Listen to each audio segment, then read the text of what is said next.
Ketua DPR sekaligus Ketua DPP PDI Perjuangan Puan Maharani menanggapi kritik dari mantan Gubernur DKI Jakarta, Anies Baswedan, terkait absennya Kepala Negara Indonesia dalam sidang umum Perserikatan Bangsa-Bangsa.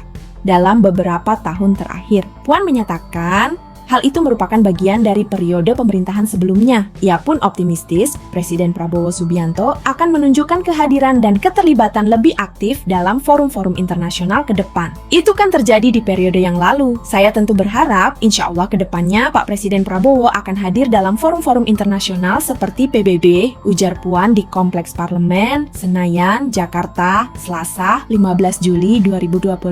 Puan juga menekankan bahwa Prabowo kini sangat aktif di berbagai pertemuan internasional dan hal itu menjadi sinyal positif bahwa Indonesia akan semakin menunjukkan eksistensinya di panggung global. Kita bisa lihat Presiden Prabowo saat ini sangat aktif di forum-forum internasional, tambahnya.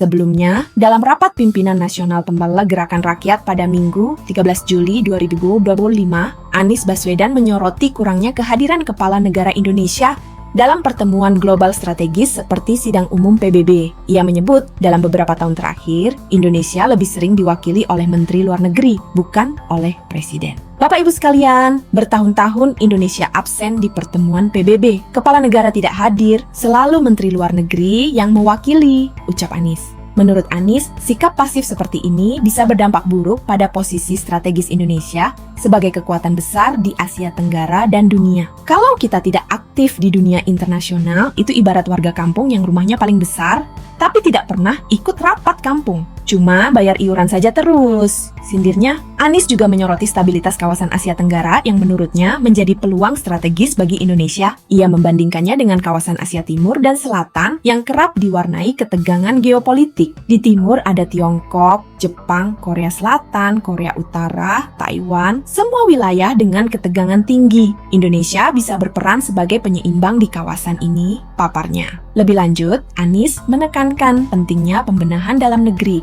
sebagai landasan untuk membangun kredibilitas di mata dunia. Menurutnya, jika Indonesia ingin menyuarakan nilai-nilai seperti hak asasi manusia dan demokrasi, maka hal itu harus terlebih dahulu diwujudkan secara nyata di dalam negeri. Kalau kita bicara soal HAM, pastikan dulu kita beres di rumah sendiri. Kalau bicara demokrasi, pastikan dulu demokrasi berjalan di negeri kita, tegas Anies. Ia juga mengingatkan pentingnya Jakarta sebagai pusat diplomasi regional yang tidak hanya menjadi ibu kota Indonesia, tapi juga ibu kota ASEAN. Jakarta bukan hanya ibu kota Indonesia, tapi juga ibu kota ASEAN. Di sini ada 2 duta besar, satu untuk Indonesia, satu untuk ASEAN.